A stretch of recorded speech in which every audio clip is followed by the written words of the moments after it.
नमस्कार। आज हम पढ़ेंगे ऑर्गेनिक केमिस्ट्री में एक टॉपिक अभिक्रिया मध्यवर्ती रिएक्शन इंटरमीडिएट किनको इंटरमीडिएट कहेंगे। तो जब भी ऑर्गेनिक अभिक्रिया होती हैं या अन्य कोई अभिक्रियाएं होती है, उन अभिक्रियाओं के बीच में जो स्थायी रूप से स्पीशीज बन जाती हैं जिसको आप सेपरेट कर सकते हैं, ये बीच में बनने वाली जो स्पीशीज है जिसको आप सेपरेट कर सकते हैं वही इंटरमीडिएट होंगे। बाकी रासायनिक अभिक्रियाओं में जिनको सेपरेट नहीं कर सकते हैं, ऐसी स्पीशीज जो बनती है उनको आप ट्रांजिशन स्टेट या संक्रमण अवस्थाएं कहेंगे। तो जिनको सेपरेट किए जा सकते हैं वो आपके चार्ज युक्त स्पीशीज हो सकती हैं या न्यूट्रल भी हो सकती हैं। ये अस्थायी होती हैं तो इनको आप मध्यवर्ती कहेंगे। यहाँ जो मध्यवर्ती हैं वो आपके कार्बोकेटाइन,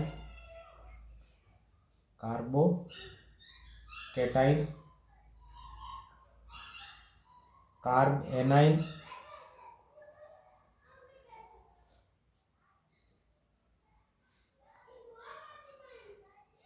कार्बोकेटाइन, कार्ब एनाइन और अगली आपकी है फ्री रेडिकल। एक आपके है कार्बिन, एक आपके हैं नाइट्रीन, 1 2 3 4 और ये 5 नाइट्रेट। तो इतने प्रकार के ये इंटरमीडिएट बनते हैं, अभिक्रिया मध्यवर्ती बनते हैं। तो सबसे पहले हम कार्बोकेटाइन को पढ़ते हैं कि कार्बोकेटाइन किस टाइप से हैं। कार्बोकेटाइन या कार्बधनाइन या कार्बोकेटाइन। कार्बोकेटाइन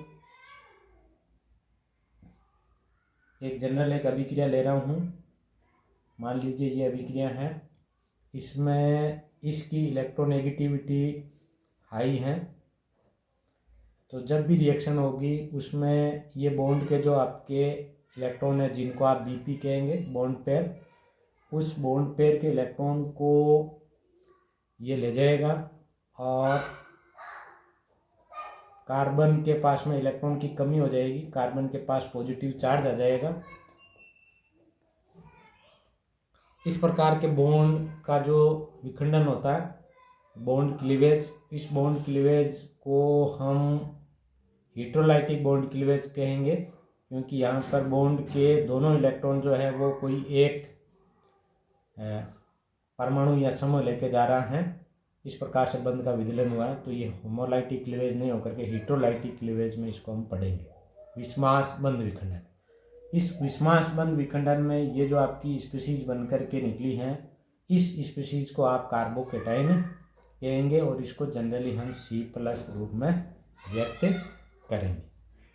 अब इस कार्बोकेटाइन की यदि हम स्ट्रक्चर की बात करते हैं, किस टाइप का इसका स्ट्रक्चर होगा, इसकी स्टेबिलिटी कैसे होगी, तो यहाँ कार्बोकेटाइन के पास में देखो 2 2 4 और 2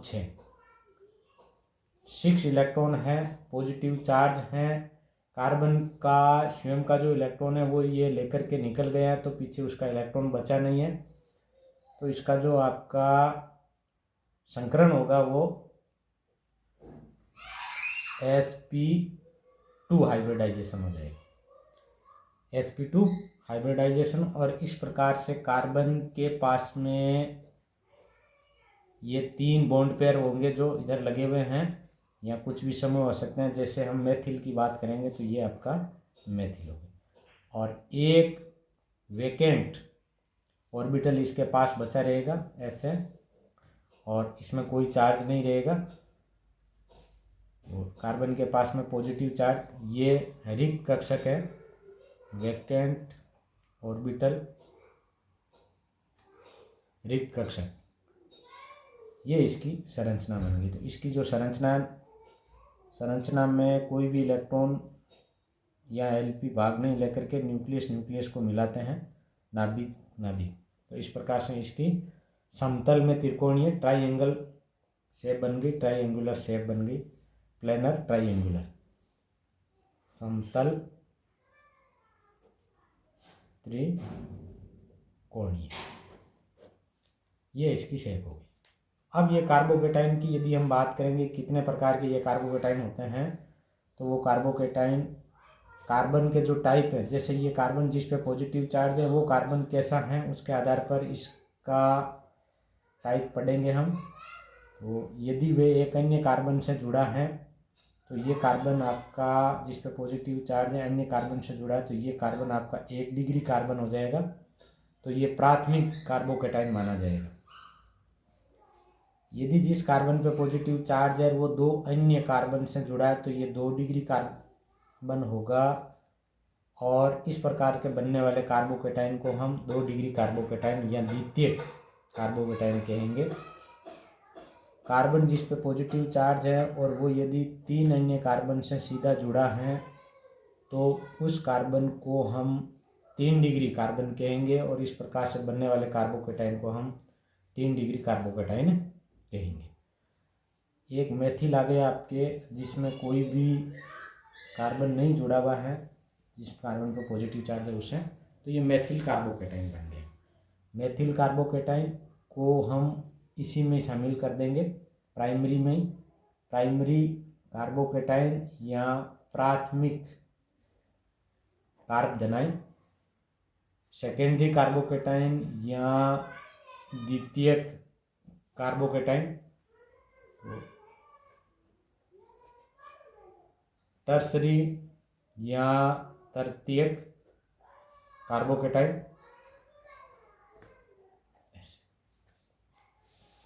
तो ये इतने प्रकार हो जाएंगे इसके कार्बोकेटाइन के प्रकार, 1 प्रकार, 2 प्रकार और 3 प्रकार हो गए।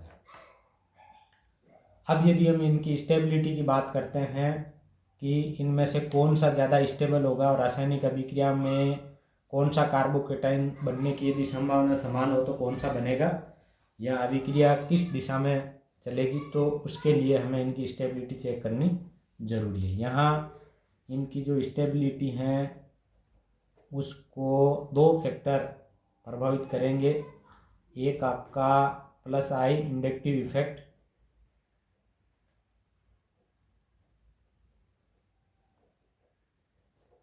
उससे हम इनकी स्टेबिलिटी को चेक कर सकते हैं, और एक है आपका अतिसंयुग्मन जिनको हाइपर कॉन्जुगेशन कहेंगे।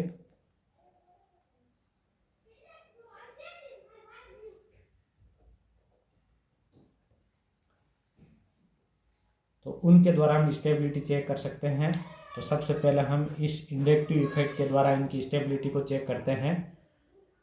तो इंडक्टिव इफेक्ट में जो भी कार्बन से जुड़े हुए, इधर जैसे ये एक मेथिल समूह है, यहाँ पर ये 2 मेथिल समूह है तो आपका 1 H ही रहेगा। यहाँ पे 3 मेथिल जुड़े हैं तो ये आपका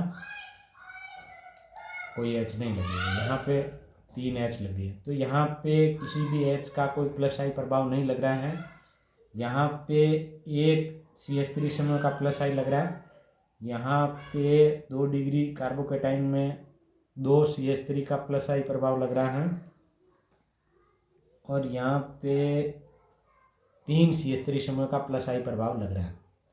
प्लस आई इंडक्टिव इफेक्ट में क्या होता है कि इलेक्ट्रॉन, बॉन्ड के जो इलेक्ट्रॉन होते हैं BP, इसको धक्का दिया जाता है, पुश किया जाता है, और उसके कारण से इलेक्ट्रोनेगेटिविटी है वो आगे शिफ्ट हो जाती है, या जो इलेक्ट्रॉन डेंसिटी है वो आगे शिफ्ट हो जाती है। तो यहाँ हम कार्बोकेटाइन का स्थायित्व की या अस्थायी स्पीशीज की बात करते हैं, परिभाषा देखते हैं, तो कार्बन जिस पे पॉजिटिव चार्ज हो और जिसके पास में 6 इलेक्ट्रॉन हो ऑक्टल में, और ये आपका अस्थायी होगा, अनस्टेबल होगा, अनस्टेबल।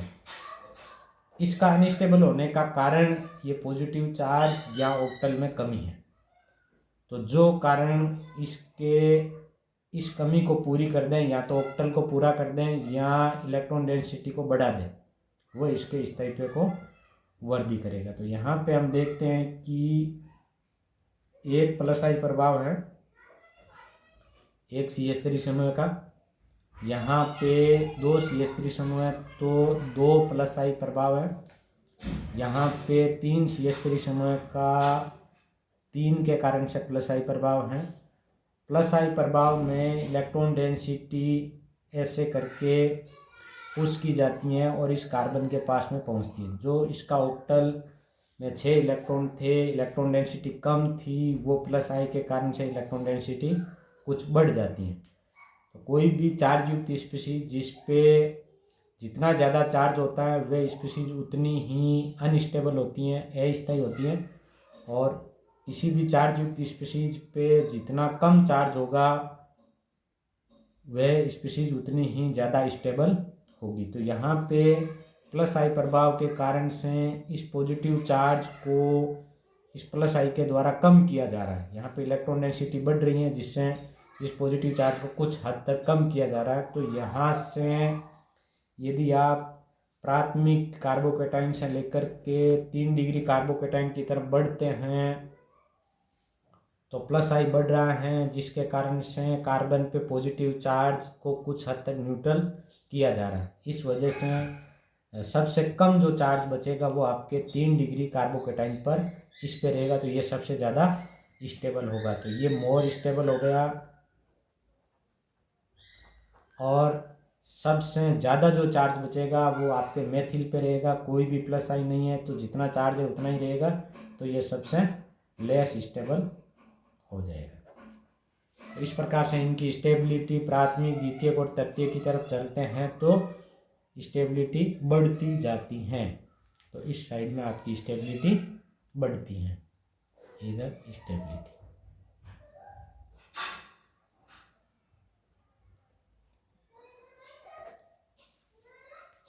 तो ये स्टेबिलिटी बढ़ने का क्रम है। सेकंड आपका है हाइपर कॉन्जुगेशन। अतिसंयुग्मन किनको कहेंगे और उसके द्वारा किस प्रकार से आप समझ सकते हैं। तो यहाँ पे हम एक लेते हैं एथिल कार्बोकेटाइन की स्टेबिलिटी को चेक करते हैं। एथिल कार्बोकेटाइन में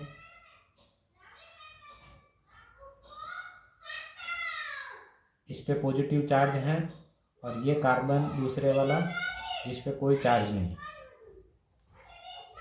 इसमें ये यहाँ से आपका बॉन्ड टूट करके और यहाँ डबल बॉन्ड आ सकता है पॉजिटिव चार्ज के रूप में। ये इस टाइप की संरचना बन सकती है। ये पॉजिटिव के रूप में फ्री कर दिया और ये ऐसे, और यहाँ पे आपका डबल बॉन्ड है। तो यहाँ एक संरचना बनी है। इस प्रकार की संरचना जिसमें बॉन्ड नहीं है फिर भी ये H इसी का ही माना जाएगा।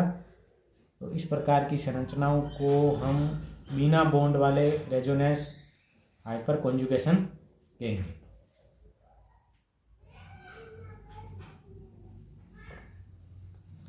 ये H जो इसके पास में 1, 2 और 3 है, ये बारी बारी से इस टाइप से फ्री हो सकते हैं।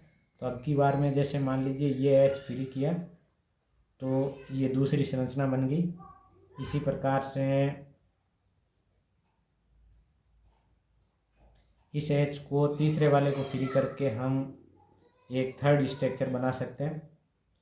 तो ये सारी जो स्ट्रक्चर हैं वो रेजोनेंटिक स्ट्रक्चर है, लेकिन यहाँ पे इन स्ट्रक्चर में बॉन्ड नहीं है। जैसे इसके बीच में बॉन्ड नहीं है, इसके बीच में बॉन्ड नहीं है, यहाँ पर भी इसके बीच में बॉन्ड नहीं है। तो ऐसी संरचनाओं को हम हाइपर कॉन्जुगेशन कहेंगे, अतिसंयुग्मन कहेंगे। तो ये अतिसंयुग्मनी संरचनाएं बन रही है। ये जो कितनी बन रही हैं 1, 2 और 3 है, तो आपकी 1, 2 और 3 ही संरचनाएं बन रही हैं।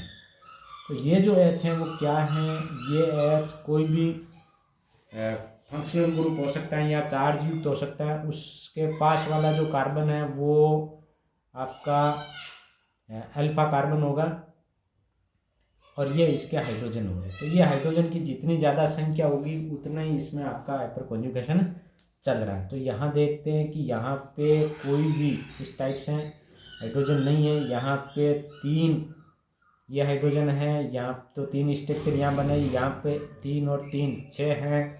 तो इसमें हाइपर कॉन्जुगेशन स्ट्रक्चर की संख्या 6 बनेगी और यहाँ पे 3, 3, 6 और 3 9। तो यहाँ पर हाइपर कॉन्जुगेशन स्ट्रक्चर की संख्या 9 बनेगी। किसी भी यौगिक की जितनी ज़्यादा अनुनाद होता है, जितनी ज़्यादा अनुनादी संरचनाएं बनती हैं या जितनी ज़्यादा हाइपर कॉन्जुगेशन स्ट्रक्चर बनते हैं, वह यौगिक उतना ही ज़्यादा स्थायी होता है, उतना ज़्यादा स्टेबल होता है। तो यहाँ सबसे अधिक hyper conjugation structure 3 degree carbocation इसकी बन रही है, इनके कारण से, तो ये सबसे ज़्यादा स्टेबल है। तो इनकी स्टेबिलिटी ऑर्डर आपका 1 डिग्री से 3 डिग्री की तरफ जाने पर बढ़ता है। थैंक्स।